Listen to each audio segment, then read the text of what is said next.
Hi, me again, Jason Nelson. I say me again, you just probably saw the other previous videos, so it's not like we've been gone a long time. But, you know, still I'm back. Hi. Okay, the next question, I don't know if I printed these out right, so I'll just kind of wing it. I think the next one's from Olivia Snyder. Olivia was nice enough to give me her full phone number in her email address. That's strange, Olivia. I'm not going to call you. I'm sorry. I know you want me to, I'm not going to. But other people can call you. Should I give out your phone number to the internet? Okay, I'm going to. Here we go. Her phone number is 703-96... No, I won't do it. Olivia says, good morning. It's not morning anymore, Olivia. Is this a criticism of the internet or all media? I just answered that question in the last video, so I will say the internet and media. Refer to last video. Sorry, Olivia. I'll on to the next one. Mr. Nelson. Hi. It's from Lee Ellis. I'm a college student at the University of Mary Washington, and my electronic literature class has been studying your work, specifically game, and again, and I made this, you play this for enemies. Today we have compiled some questions in response to our playthroughs and discussion. Here are mine.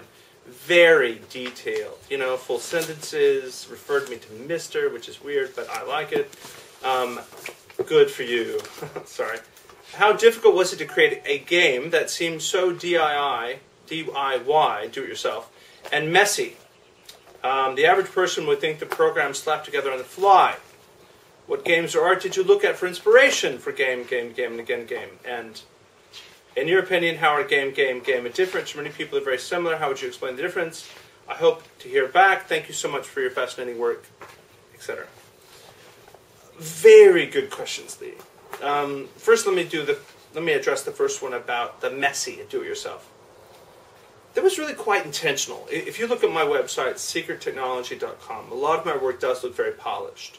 A lot of the graphics are very detailed, and there's a lot of complexity in them, and there's a lot of really clean lines. But to a certain extent, that kind of bothers me. I mean, a lot of new media work, and especially a lot of games, and I think it used to be this way. I mean, I think it's starting to change, actually, but it used to be a lot of games are very exacting, very perfect.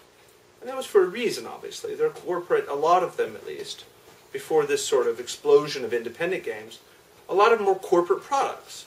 And people expected corporate products to be very polished.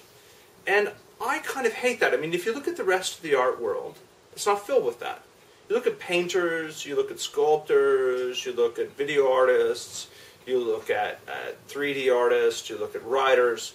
There's a lot of messy, there's a lot of error, there's a lot of scratchy, and there's a lot of sketching, and there's a lot of things that look half-drawn.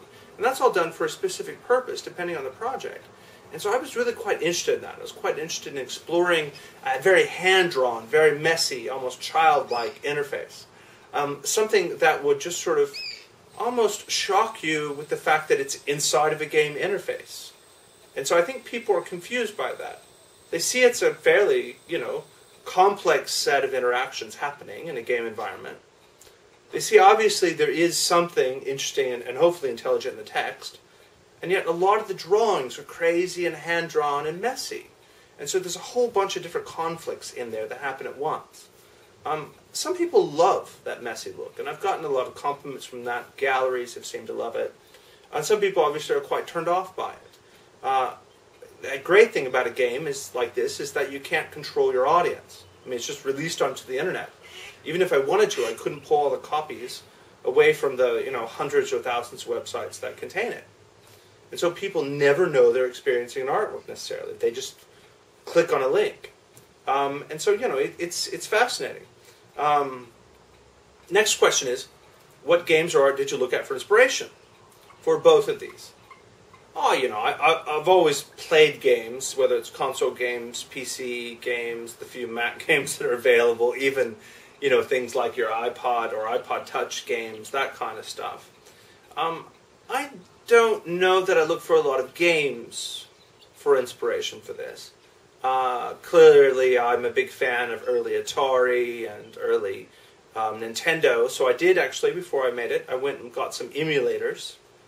Some of those little programs that come with a bunch of ROMs where you can play old Atari and you can play old Nintendo games. And I did that quite a bit because I was interested in possibly adjusting the ROMs. That was my first idea. And I couldn't do that very well. So I went for Flash. But I'm also interested in artists like Basquiat, for example. I mean, it's a kind of a cliched example, but, you know, most people know his work, and they definitely had that sort of sketchy, messy look to it. Almost hand-drawn, graffiti-ish, I guess. And so I was quite interested in that sort of style of art, and attaching that to it. As far as the writing goes, a lot of the writing has to do with sort of concrete poetry, very experimental writing. That inspired it as well. And of course, a lot of it just came from the back of my brain. The last question, I guess, is how are they different? And you said most people think they're very similar. Well, I guess they might seem similar in the same way that, you know, if you listen to some songs, for example, the band Muse. Clearly, a lot of Muse songs sound like Muse songs. You know, if you listen to the Pixies, a lot of Pixies sound like Pixies songs. If a new Pixies song came out, I would know it. You know, because it sounds like a Pixies song. Or a Muse song sounds like a Muse song, etc. So I don't think it's uncommon for artworks to look very similar and to have a similar aesthetic from an artist. They are very, very different games. I mean, I think I Made This, You Play This, We're Enemies is much more complex. I think the ideas are more well thought out. I think it's messier. I think it's denser. I think there's more things going on in the text. But because there's nothing else like it, of course you're going to clump them two together. You know, it's kind of like saying, to someone from Russia, people from Nova Scotia talk just like people from Louisiana. Or people from, you know, Antarctica, not that there's a lot of people from there, might think that people from Texas talk just like people from Seattle. Whereas we know, shoot, do you notice I didn't cuss? I was really proud of that one. We could say clearly they're different dialects and language. And although I'm using the same sets of language in making both games, they are very different dialects. So I would say, yeah, from the outsider's perspective, first look, they might seem quite different. But I think they might seem the same, and I think they're quite different. I'm just confusing the heck out of myself. Lee? I almost called you Leah. Great question. Thank you. All right. I need to take some drinks. Yeah.